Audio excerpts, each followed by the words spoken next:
এই ভিডিওটা আমি করেছিলাম ডিসেম্বরে যখন মামার বাড়িতে গিয়েছিলাম তখন। তো ভেবেছিলাম যে পরে এডিট করব, বাট আমি এতটাই ঘুরে যে এখন পর্যন্ত এডিট করে উঠতে পারিনি। তো এই নদীটা আমার মামার বাড়ির খুবই কাছে। ছোটবেলায় মামার বাড়িতে আসার একটা মেইন কারণ ছিল হচ্ছে নদীতে স্নান করা। ছোটবেলার কত কত স্মৃতি যে আছে এই নদীর সাথে তার কোনো ঠিক নেই। নদীতে সব ভাই বোনেরা মিলে স্নান করা, ঘন্টার পর ঘন্টা নদীর ধার দিয়ে বিভিন্ন শামুক ঝিনুক এগুলো কোরানো, তারপর নদীতে যারা মাছ ধরতো তাদের মাছ ধরা দেখা, নদীর পাড় দিয়ে খেলা করা। তখন নদীর জল আরো অনেক বেশি ছিল আর অনেক পরিষ্কারও ছিল।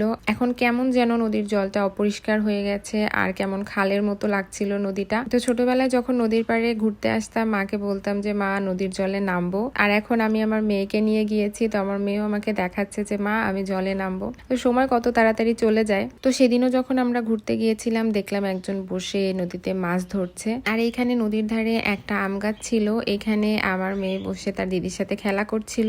আর সে তো এখান থেকে যাবেই না কিছুতেই, তো জোর করে তাকে নিয়ে যাওয়া হয়েছিল বাড়িতে। তো এই তো আজকের ব্লগটা এখানেই শেষ। টাটা সবাইকে।